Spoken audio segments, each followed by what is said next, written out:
الذي خلق السماوات العلى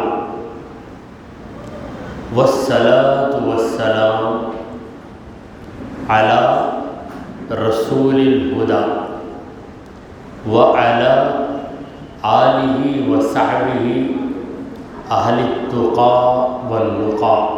أما بعد فأعوذ بالله من الشيطان الرجيم. بسم الله الرحمن الرحيم. وننزل من القرآن ما هو شفاء ورحمة للمؤمنين ولا يزيد الظالمين إلا خسارا. صدق اللہ مولانا العظیم. حاضرین محفل اور باوقار خواتین، السلام علیکم ورحمۃ اللہ وبرکاتہ.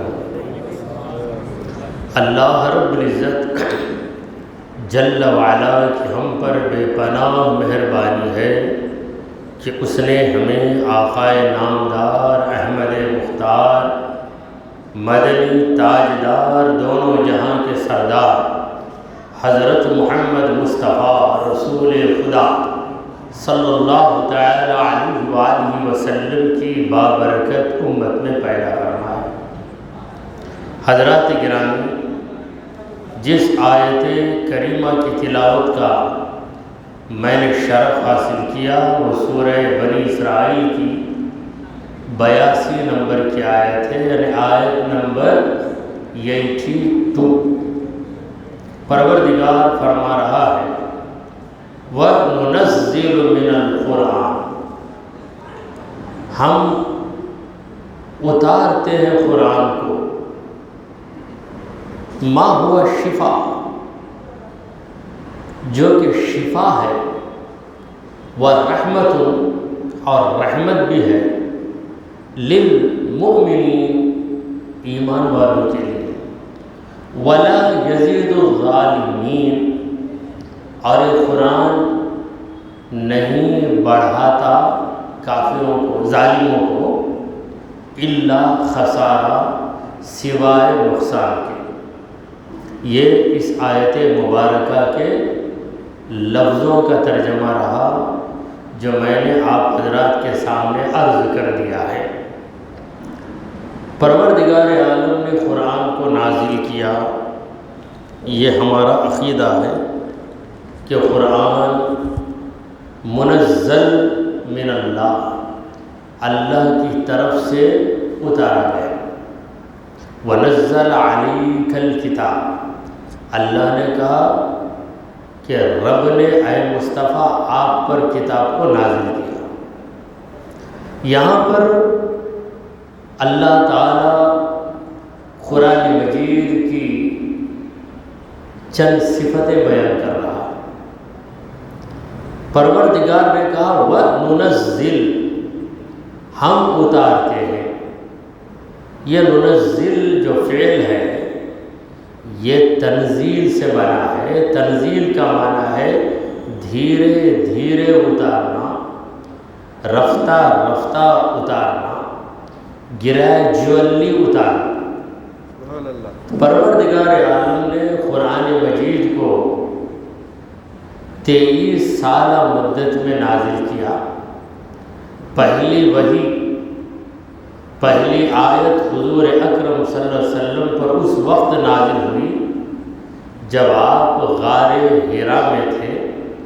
اقرأ باسم ربک الذی خلق. پھر موقع بموقع آیتیں آپ پر اترتی رہیں یہاں تک کہ قرآن مجید کے نزول کا تکملہ ہو گیا.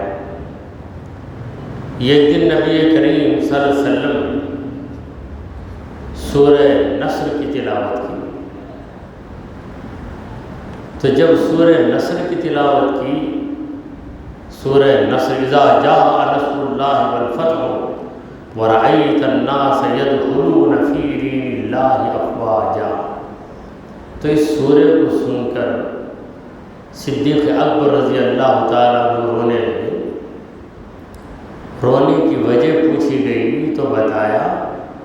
کہ اب دین کے تکمیلے کا اعلان کیا گیا ہے کہ لوگ جوق در جوق اسلام میں داخل ہو رہے ہیں۔ پیارے مصطفیٰ نے اپنا فریضہ انجام دے دیا، اب پروردگار اپنے محبوب کو اپنی بارگاہ میں بلا لے گا اور خدا کے نبی ظاہری طور پر ہم سے جدا ہو جائیں گے۔ تو یہ اشارہ پا کر صدیق اکبر رضی اللہ تعالیٰ عنہ رونے لگے، آپ دیدہ ہو گئے۔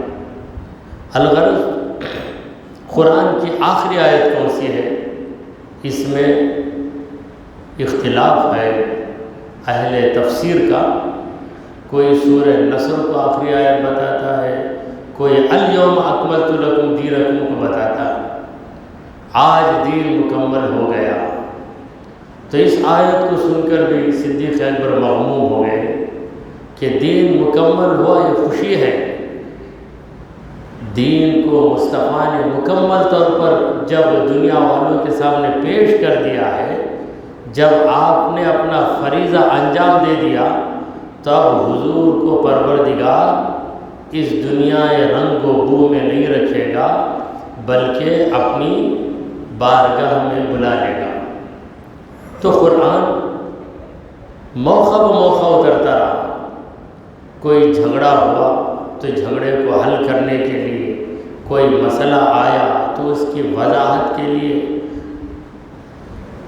کوئی شک اور شبہ کو منافقوں نے عام کیا تو شک اور شبہ کو دور کرنے کے لیے قرآن کی آیتیں اترتی رہی۔ اسی لیے قرآن کے اترنے کو تنزیل سے تعبیر کیا جاتا ہے، یعنی دھیرے دھیرے قرآن اترا۔ اور بعض جگہ اللہ نے کہا کہ انا انزلنا، ہم نے قرآن کو اتارا، وہاں انزلنا کا فعل انزال سے بنا ہے، اور انزال کا معنی ہے بیک وقت اتارنا۔ تو قرآن بیک وقت شب قدر میں اتارا گیا، اور دیگر موقعوں پر چند آیتیں، کبھی مکمل صورت، کبھی آدھی صورت، اس طرح قرآن کی آیتیں اتاری گئی۔ تو قرآن کا اترنا برحق ہے، اور قرآن اللہ کی آخری کتاب ہے۔ قرآن کے بعد اب کوئی نئی کتاب ہرگز اترنے والی نہیں۔ اگر کوئی یہ دعویٰ کرے کہ قرآن کے بعد بھی کوئی کتاب اتاری جائے گی تو اس کا دعویٰ باطل، اور ایسا دعویٰ کرنے والا اسلام سے خارج ہو جاتا ہے۔ سرکار دو عالم صلی اللہ علیہ وسلم کی شان ہے کہ آپ آخری نبی ہیں، آپ کے بعد کوئی نبی نہیں آئے گا۔ آپ پر اترنے والی کتاب کی یہ شان ہے کہ یہ کتاب آخری کتاب ہے، اس کے بعد کوئی کتاب اترنے والی نہیں۔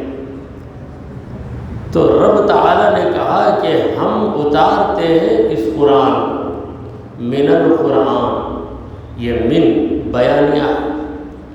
ہم اتارتے ہیں، کس چیز کو اتارتے ہیں؟ قرآن کو اتارتے ہیں۔ اب یہ قرآن، اس کا فائدہ کیا ہے؟ ما ہوا شفا، جو کہ شفا ہے۔ اب شفا کا مطلب کیا ہے؟ اس پر ہم توجہ دیں۔ شفا کا مطلب ہے بیماری کا دور ہو جانا۔ بیماری کا دور ہو جانا یہ شفا ہے۔ اگر بیماری رہے کسی کو، ہم کہیں اسے شفا ہو گئی تو ہماری بات غلط ہے۔ شفا مل گئی کا مطلب یہی ہے کہ بیماری نکل گئی۔ اگر بیماری ہے تو پھر شفا نہیں، البتہ بیماری کے ہوتے ہوئے دوا جاری رہتی ہے۔ اسی لیے اللہ نے قرآن کو دوا نہیں کہا، شفا کہا، کیونکہ دوا ایک مشکوک چیز ہے۔ دوا سے انسان کو فائدہ بھی ہوتا ہے، دوا سے انسان کو نقصان بھی ہوتا ہے۔ دوا انسان کو زندہ بھی رکھتی ہے، دوا انسان کو ہوا بھی کر دیتی ہے۔ اسی لیے اللہ نے قرآن کو دوا نہیں کہا بلکہ شفا کہا، اور شفا یقینی چیز ہے۔ جب شفا آئی تو بیماری جاتی رہی. بیماری اور شفا دونوں اکٹھا نہیں ہوتے. اجالا اور اندھیرا دونوں اکٹھا نہیں ہوتے. اجالا آ گیا اس کا صاف صاف مطلب یہ ہے کہ اندھیرا نہیں ہے. اگر اندھیرا بھی ہے تو پھر اجالا ہے کہنا یہ ایسی بات ہے جس کا کوئی مطلب ہی نہیں. تو مولا تعالیٰ نے کہا کہ ہمارا یہ قرآن مومنوں کے لیے شفا، مومنوں کی بیماریاں دور ہو جاتی ہیں. تو بیماریوں کی قسمیں، جسم کی بیماریاں، جسمانی بیماریاں، دل کی بیماریاں، قلبی بیماریاں، روح کی بیماری، روحانی بیماریاں، اخلاق کی بیماری، اخلاقی بیماریاں. تو یہ قرآن تمام بیماریوں کے لیے شفا ہے. جسمانی بیماریوں کے لیے بھی شفا ہے. اگرچہ کہ جسمانی بیماری کے لیے ہم دنیا کی دوائیں استعمال کرتے ہیں، استعمال کرنا بھی چاہیے. ان دواؤں کے باوجود ہم قرآن کو پڑھ کر بھی دم کرتے ہیں. یہ دوائیں ہیں، ان میں دم نہیں ہے. قرآن پڑھ دیتے ہیں تو ان میں دم آ جاتا ہے. اسی لیے ہمارے بزرگوں نے کہا دم کرو، یعنی بیمار کا دم نکلنے والا ہے. قرآن پڑھ کے دم کر دو تو اسے شفا مل جاتی. صرف قرآن پڑھ کر دم کر دے، کوئی دوا نہ کھائیں. پیٹ میں درد آئے، پیٹ کے درد کی دوا، جس میں ٹھنڈک ہے وہ دوا نہ کھائی جائے. بلغم ہو گیا، بلغم کی دوا جس سے بلغم کٹ جاتا ہے وہ دوا نہ کھائی جائے. اسلام ایسا نہیں کہتا. دوا ضرور کھاؤ کیونکہ یہ عالم اسباب ہے. یہاں پر تمہاری پیاس بجھے گی پانی سے، تمہاری بھوک مٹے گی روٹی سے، تمہاری تھکن دور ہوگی نیند اور آرام سے، حلال روزی تمہیں ملے گی محنت سے. تو یہ دنیا عالم اسباب ہے. یہاں ہر چیز سبب سے حاصل ہوتی ہے، مگر اس عالم اسباب میں تمام اسباب کو رکھتے ہوئے اللہ تبارک و تعالیٰ پہ بھروسہ کرنا، اللہ کے کلام پر بھروسہ کرنا، اللہ کے نام پر بھروسہ کرنا، یہی توکل ہے. سبب سے ہٹ کر کوئی کہتا ہے کہ میں اللہ پہ بھروسہ کیا تو اللہ کی مشیت کے خلاف کرنا. آپ گاڑی چلا رہے ہیں، پرانے زمانے میں لوگ گاڑی نہیں گھوڑی چلاتے تھے. گھوڑا بھی چلاتے تھے، گھوڑی بھی چلاتے تھے، گدھے پر بھی سوار ہوتے تھے، گدھی پہ بھی سوار ہوتے تھے، اونٹ پہ بھی سوار ہوتے تھے، اونٹنی پہ بھی سوار ہوتے تھے. تو وہ جانوروں کا دور تھا، اس میں میل فیمیل تھے. اب ہمارے پاس تو موٹر سائیکل ہے، اس میں میل فیمیل نہیں، بے جان سواریاں. تو کسی بھی سواری پہ بیٹھو تو اللہ تعالیٰ ہمیں یہ پڑھنے کا حکم دے رہا ہے ان تقولوا سبحان الذي سخر لنا هذا وما كنا له مقرنين. یعنی جب گاڑی چلاؤ تو کہو سبحان الذي سخر لنا هذا. پاک ہے وہ جس نے اس گاڑی کو یا اس گھوڑے کو ہمارے کنٹرول میں دے دیا. وما كنا له مقرنين. ہم اسے کنٹرول میں لا نہیں سکتے. کسے کنٹرول میں؟ جانور کو نہیں لا سکتے. یہ موٹر سائیکل بے جان چیز ہے، یہ بھی آؤٹ آف کنٹرول ہو جاتی ہے. وَإِنَّا إِلَىٰ رَبِّنَا لَمُنقَلِبُونَ. بے شک ہم اپنے رب کی طرف لوٹ کر جانے والے ہیں. تو یہ دعا میں جو پڑھ کر اپنے مقصد کی طرف آ رہا ہوں، ہم نے کہا کہ وما کننا لہو مقرنین، ہم اس گاڑی کو یا اس جانور کو قبضے میں نہیں رکھ سکتے، اللہ ہی نے ہمیں قبضہ کرنے کی طاقت دی ہے، یہ مانتے ہیں کہ اللہ تعالی ہی ہمیں گاڑی کو کنٹرول میں رکھنے کا پاور دیا ہے۔ یہ ماننے کے باوجود ہم گاڑی کو اپنے کنٹرول ہی میں رکھتے ہیں۔ ایسا نہیں کہ گاڑی کو اسٹارٹ کر کے اسٹیئرنگ کو چھوڑ کر بیٹھ گئے، بھائی اللہ کنٹرول میں کرنے والا ہے، ایسا تو نہیں کریں گے۔ ہم کنٹرول کریں گے مگر عقیدہ رکھیں گے کہ ہم نہیں کنٹرول کر رہے ہیں، رب کنٹرول کروا رہا ہے، اسی کا نام توکل ہے۔ آپ کو پیاس لگے گی، آپ پانی پئیں گے، مگر پانی پینے کے بعد آپ یہ عقیدہ رکھیں گے کہ پانی آپ کی پیاس کو بجھا نہیں سکتا، رب ہی نے آپ کی پیاس کو بجھایا ہے، اسی کو کہتے ہیں توکل۔ نہیں کتنی بھی پیاس لگے میں پانی نہیں پیوں گا، خود بخود پیاس بجھ جائے، یہ کہنا غلط ہے، کیونکہ رب کی مشیت ہے، رب کو یہ پسند ہے کہ اس دنیا میں ہر کام سبب کے ذریعے ہو، کہیں کہیں کوئی کام بغیر سبب کے ہو جاتا ہے تو وہ خدا کی قدرت کا ایک جلوہ، ورنہ ہر چیز میں سبب کو اختیار کرو، تو دواؤں کو اختیار کرو، مگر عقیدہ یہ رکھو کہ اللہ ہی شفا دینے والا ہے۔ پروردگار نے کہا کہ میرا کلام پاک، میرا یہ قرآن مومنوں کے لیے شفا ہے۔ یہ ہمارا تجربہ کہ قرآن پڑھ کر دم کر دو تو بیمار اچھے ہو جاتے ہیں۔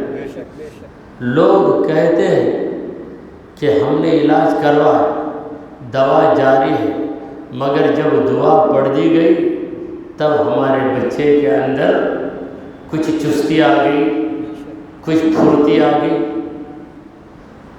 قرآن کا کرشمہ دیکھیے، مسلمان تو مانتے ہیں قرآن کو، آپ مغرب کی نماز پڑھ کر کسی بھی مسجد سے باہر جائیے، فجر کی نماز پڑھ کر مسجد سے باہر جائیے، مشرکوں اور کافروں کی قطاریں لگی ہوئی، ادھر ایک لائن ہے ادھر ایک لائن ہے۔ کیوں آئے تم؟ اس لیے آئے کہ مسلمان مسجد سے نکل کر دم کر دیتے ہیں تو ہمارے بچوں کو شفا مل جاتی ہے۔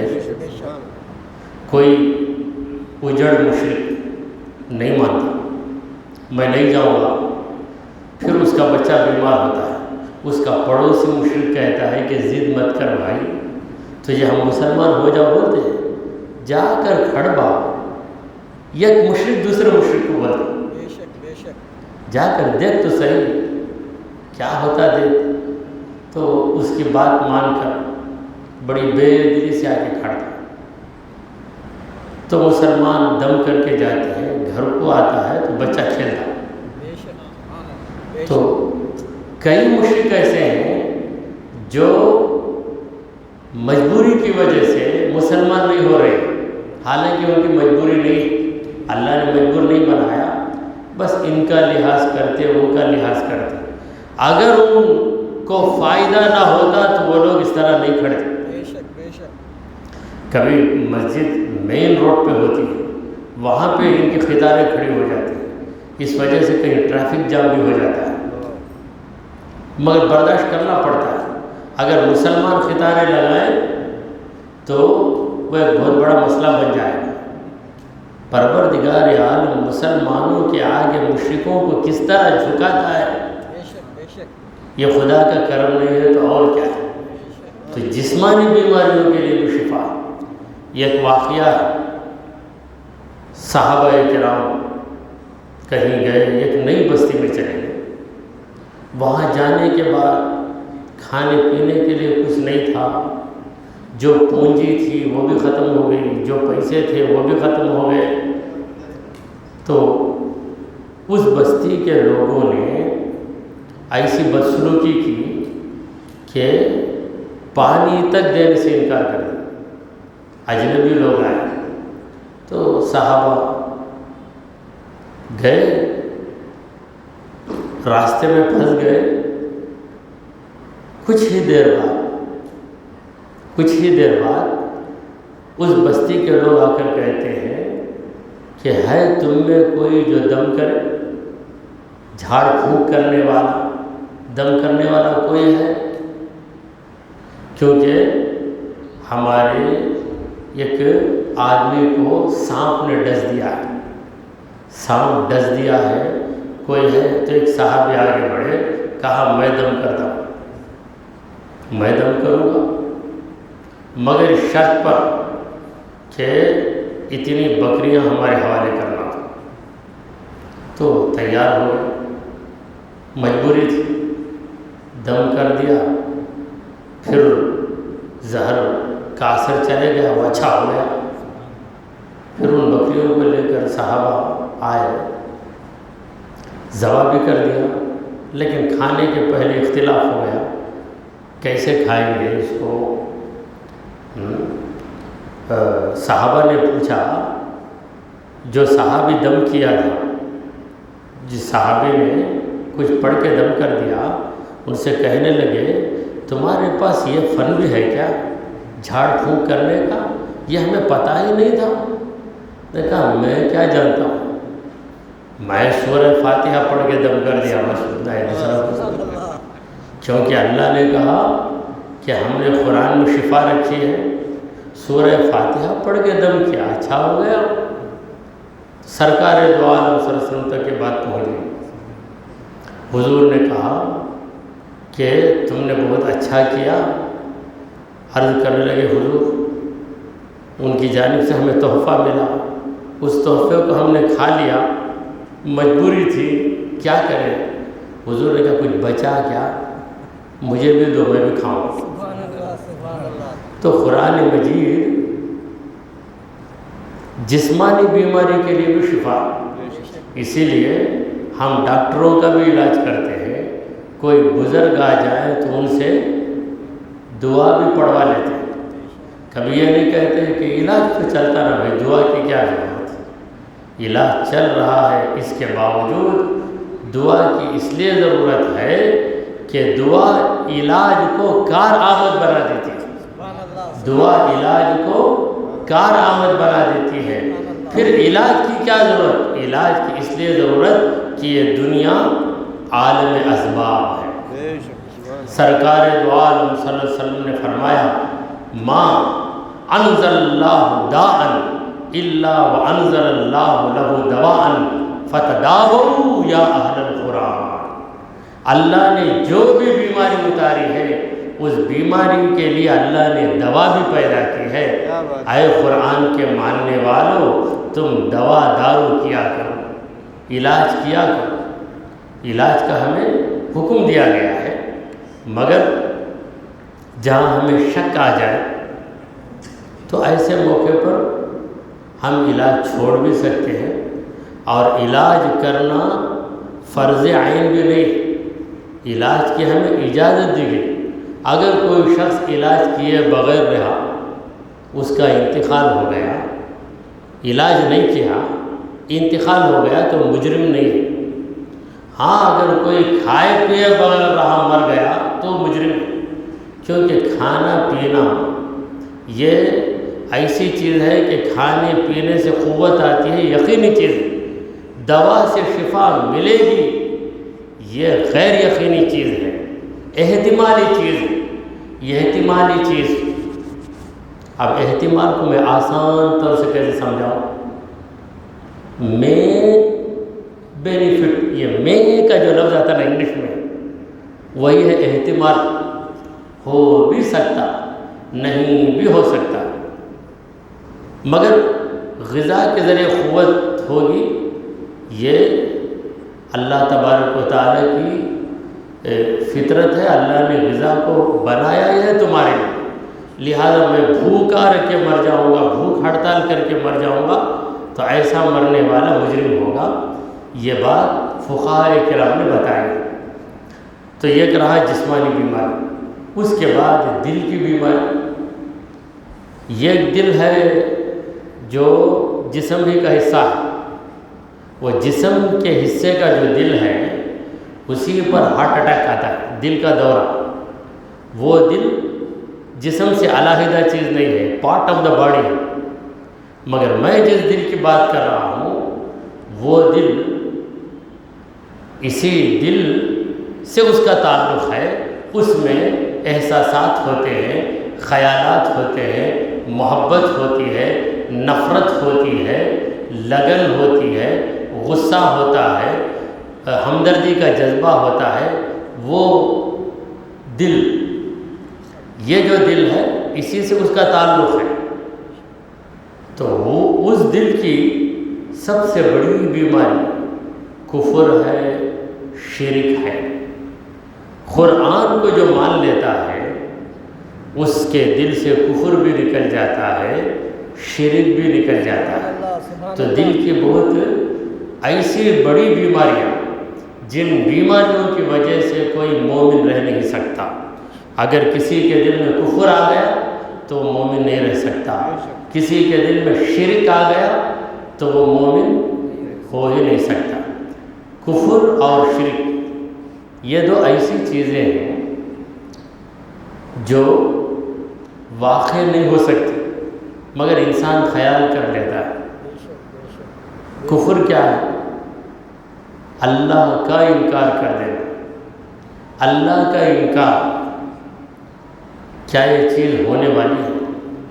کوئی انکار بھی کرے تو انکار اس کا صحیح نہیں ہو سکتا۔ اور شرک کا مطلب اللہ کے ساتھ دوسرے کو شریک کرنا، یہ کام بھی نہیں ہو سکتا۔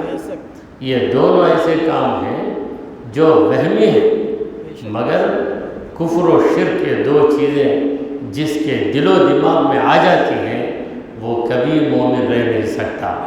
تو کوئی مومن بنتا ہے تو اس کا مطلب یہ ہے کہ اس کے دل سے کفر بھی نکل گیا اور اس کے دل سے شرک بھی نکل گیا۔ تو یہ دو بیماریاں نکل گئی۔ ان دو بیماریوں کے بعد اور کئی بیماریاں، تکبر، حسد، حرص، ریاکاری، یہ دل کی بیماریاں۔ خود کو بڑا سمجھنا، خود کو بہتر سمجھنا، عجب کا معنی کیا ہے؟ خود پسندی۔ عجب کا ترجمہ، عجب عربی لفظ ہے۔ اب اردو کتابوں میں عجب لکھتے ہیں مگر جن کو صحیح تلفظ نہیں معلوم وہ عجب کو عجب پڑھتے بیچارے، عجب ہو گیا، عجب ہو گیا، حالانکہ وہ عجب ہے۔ تو عجب خود پسندی۔ خود پسندی کا مطلب کیا؟ خود کو پسند کر لینا، کسی کو پسند نہیں کرنا، خود کو پسند کرنا۔ میں اچھا، میں نیک، میں سخاوت کرنے والا، میں عبادت کرنے والا، میرے جیسا اچھا انسان دنیا میں کوئی نہیں ہے۔ میں سخاوت جیسا کرتا ہوں کوئی نہیں کرے گا، میں جیسا صبر کرتا ہوں کوئی صبر نہیں کرے گا، میں میرے بچوں کے لیے جیسی محنت کرتا ہوں کوئی ایسی محنت نہیں کرے گا، میں میرے ماں باپ کی جتنی خدمت کرتا ہوں کوئی بھی اتنی خدمت نہیں کرے گا، میں مسجد کی جتنی خدمت کرتا ہوں کوئی بھی ایسی خدمت نہیں کرے گا۔ یہ خود پسندی ہر ایک میں الگ الگ طریقے سے آ جاتی ہے۔ کوئی مسجد کا متولی بن جائے تو اس کی خود پسندی یہ ہے کہ میں متولی بن کر مسجد کو جتنی ترقی دیا ہوں دوسرا کوئی متولی ایسا کر ہی نہیں سکتا۔ خود پسند۔ تو یہ خود پسندی ہے دل کی بیماری۔ اور پھر حسد، کسی کی اچھی حالت کو دیکھ کر دل میں جلن پیدا ہو جانا، یہ بھی بیماری ہے۔ ریاکاری کا مطلب اپنی نیکی کسی انسان کو دکھانے کی خواہش دل میں آ جانا، یہ ریاکاری۔ میں اتنا اچھا کر رہا ہوں مگر کوئی بھی اسے نہ مانتا نہ بولتا، اتنا کرنے کے باوجود کسی کی زبان پر میری تعریف نہیں ہے نا، تو یہ ریاکاری ہے۔ دیکھیے پروردگار عالم بڑی حکمت والا ہے، جو ریاکار رہتا ہے اللہ تعالیٰ لوگوں کی زبانوں کو بند کر دیتا ہے، اس کی کوئی تعریف نہیں کرتا۔ جو مخلص رہتا ہے، مخلص آدمی، اسے لوگوں کی پرواہ نہیں رہتی، بس اللہ کو راضی کرنے کے لیے کرتا جاتا، لوگ خود اس کی تعریف کرنے لگتے۔ بھائی دن رات محنت پڑتا ہوں، کیسی محنت کرتا ہوں، کیا خدمت کرتا ہوں، لوگ خود کہنے لگ جاتے۔ تو اللہ تبارک و تعالیٰ ریاکار کو لوگوں کی تعریف سے محروم کر دیتا ہے، اور مخلص جسے لوگوں کی تعریف کی کوئی پرواہ نہیں رہتی، خود بخود لوگوں کی زبانوں پر اس کی تعریف جاری ہو جاتی ہے۔ ایک حدیث میں ہے کہ اگر تم 70 پردوں کے اندر جا کر کوئی نیکی کرو، اللہ اس نیکی کو ظاہر کرنا چاہے تو لوگوں میں ظاہر کر دیتا ہے۔ اسی طرح تم 70 پردوں کے اندر چھپ کر کوئی برائی کرو، خدا ظاہر کرنا چاہے تو ظاہر کر دے گا۔ تو ظاہر کرنے والا، چھپانے والا اللہ۔ تو یہ ریاکاری کی بیماری بہت بری بیماری ہے۔ اللہ تبارک و تعالیٰ نے جگہ جگہ اس بیماری کا ذکر کیا ہے۔ یراؤن الناس، لوگوں کو دکھانے کی آرزو رکھتے ہیں، لوگوں کو دکھانے کی آرزو رکھتے ہیں، یہ آرزو دل سے نکلنا۔ تو قرآن کا جسے علم ہو جاتا ہے وہ اپنے دل کو حسد کی بیماری سے بھی پاک کر لیتا ہے، ریاکاری سے بھی پاک کر لیتا ہے۔ تو یہ قرآن شفا ہے قلبی امراض کے لیے، دل کی بیماریوں کے لیے۔ اب روحانی بیماری کیا ہے؟ روح کی بیماری، روح کا تعلق محبت سے، تو اللہ کی محبت رہے، غیر اللہ کی محبت نہ رہے، تو قرآن کا پڑھنے والا، سمجھنے والا اللہ کی محبت میں وہ سرشار ہو جاتا ہے۔ بہرحال پروردگار عالم نے قرآن کو کیا کہا؟ شفا کہا۔ شفا کا مطلب بیماری کا دور ہو جانا، اور شفا کا دوسرا مطلب بھی ہے، شفا کا مطلب ہے کسی چیز کا اتنا مل جانا کہ اس کے مل جانے کے بعد اس سے زائد کی ضرورت نہ رہے، یعنی ٹو دا سیٹسفیکٹری لیول، ملنے کے بعد آدمی کہے کہ یہ بس ہے۔ تو اللہ شافی ہے، اللہ کافی ہے، تو کافی کے معنی میں بھی شافی آتا ہے۔ تو قرآن شفا ہے مومنوں کے لیے، یعنی مومنوں کے لیے یہ قرآن کی تعلیم ہی بس ہے۔ مومن کسی دوسری کتاب کا محتاج نہیں ہے، کیونکہ وہ کیا چیز نہیں ہے جو قرآن میں نہیں۔ ہر مسئلے کا جواب قرآن مجید میں۔ ہماری رسائی تو بہت محدود ہے۔ حضرت عبداللہ بن مسعود رضی اللہ تعالیٰ عنہ کے بارے میں روایت ہے، وہ فرماتے ہیں کہ لو ضاع لی عقال بعیر لوجدته فی کتاب اللہ، اگر میری اونٹنی کی رسی گم جائے تو میں کتاب اللہ میں دیکھ کر جان لوں گا کہ وہ رسی کہاں پڑی ہوئی ہے۔ سبحان اللہ، سبحان اللہ۔ اب اگر کوئی کہے کیسے ہو سکتا ہے، ضرور کر سکتا ہے، کیونکہ اس سے نہیں ہو سکتا، مگر جنہیں کتاب اللہ کا علم ہے ان سے تو ہو سکتا ہے۔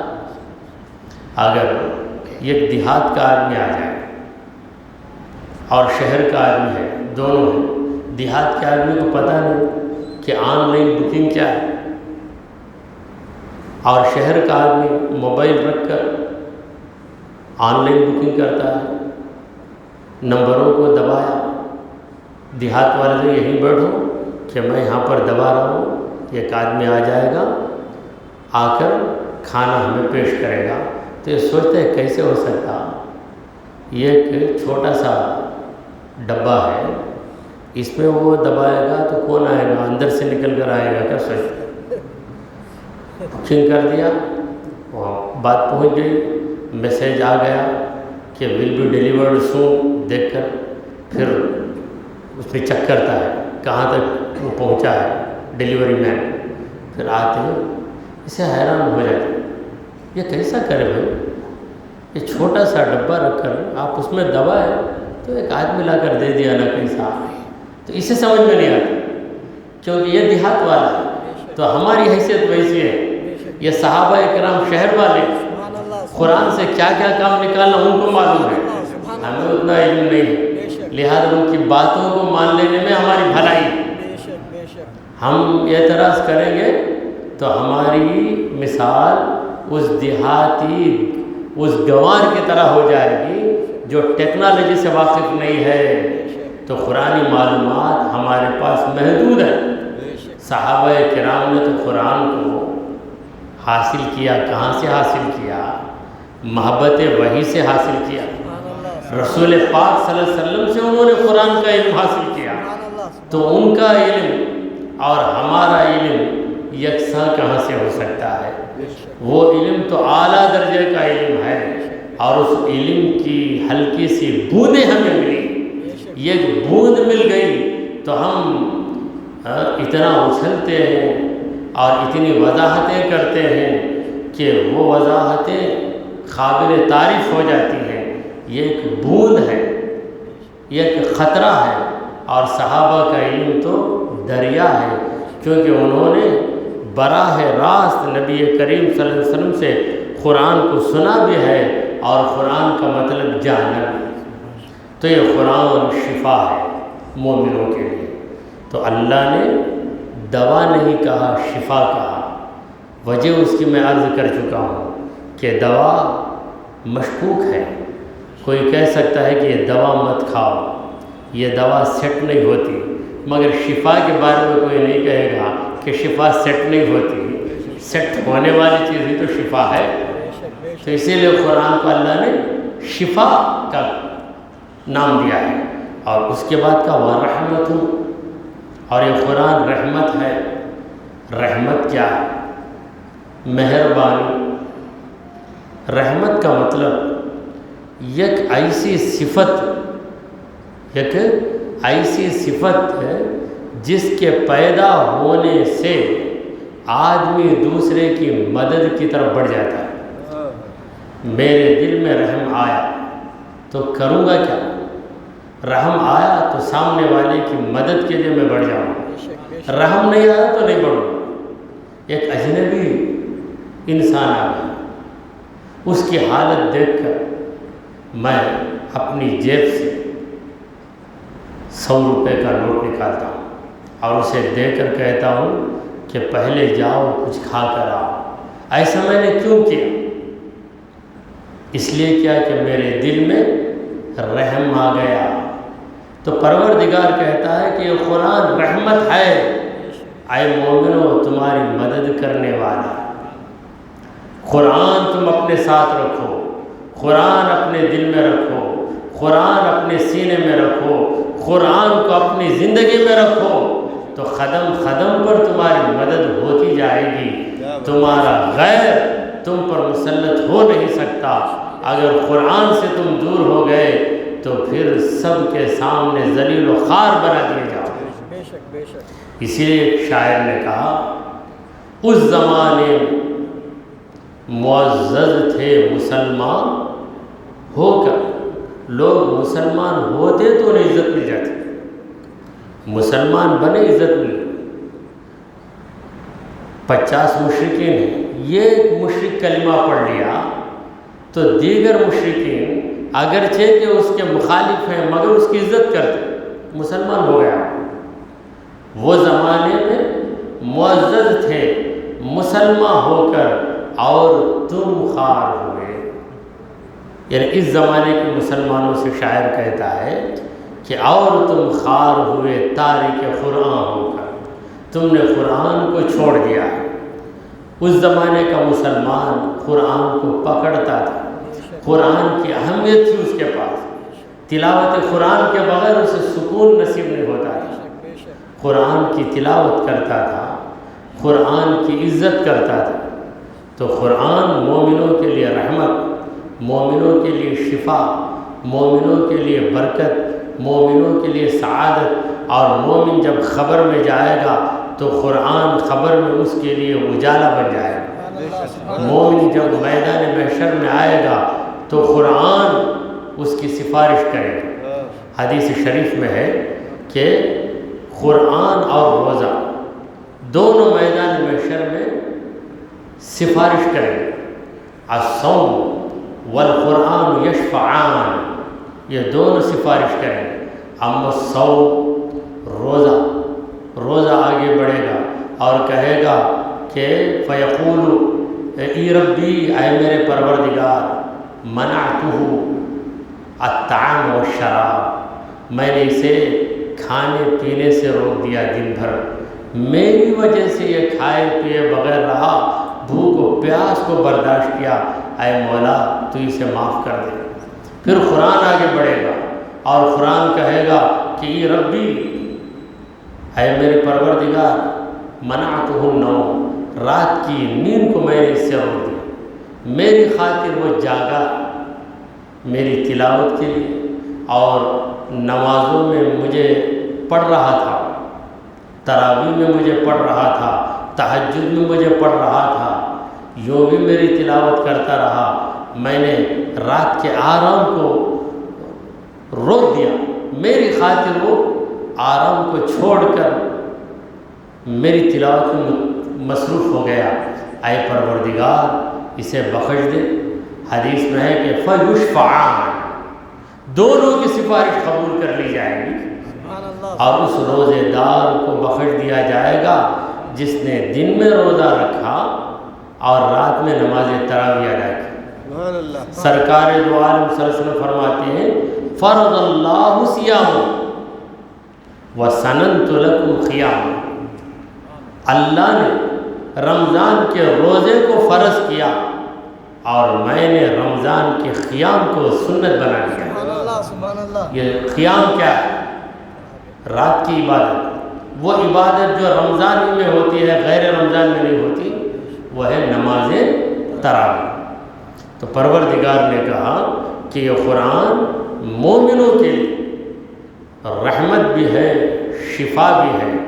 ولا یزید الظالمین، قرآن ظالموں کو کچھ نہیں دیتا۔ ظالم کون ہے؟ ظالم جو قرآن سے رخ موڑے ہوئے، جو قرآن سے دور ہو گیا ہے، جو قرآن کا احترام نہیں کرتا، جو قرآن کو اللہ کی کتاب نہیں مانتا، جو قرآن کو اللہ کا کلام تسلیم نہیں کرتا، وہ کون ہے؟ وہ ظالم ہے۔ تو ظالم کو قرآن کچھ نہیں دیتا الا خسارن، سوائے نقصان کے۔ خسارن کا معنی نقصان، یعنی لاس۔ تو ظالم کو نقصان ملے گا، اور مومن کو کیا کیا ملے گا؟ قرآن کے ذریعے دو زبردست چیزیں مل جائیں، شفا بھی ملے گی اور رحمت بھی ملے گی۔ تو یہ قرآن کتاب رحمت ہے، یہ قرآن کتاب شفا۔ ہم قرآن کی تلاوت کر لیتے ہیں، بڑی آسانی سے تلاوت کرتے ہیں، مگر کتنا فائدہ ہمیں ملتا ہے ہمیں خود اس کا احساس نہیں ہوتا۔ دنیاوی فائدہ تو ہے، اخروی فائدہ، اخروی فائدہ، آخرت کا فائدہ بے شمار۔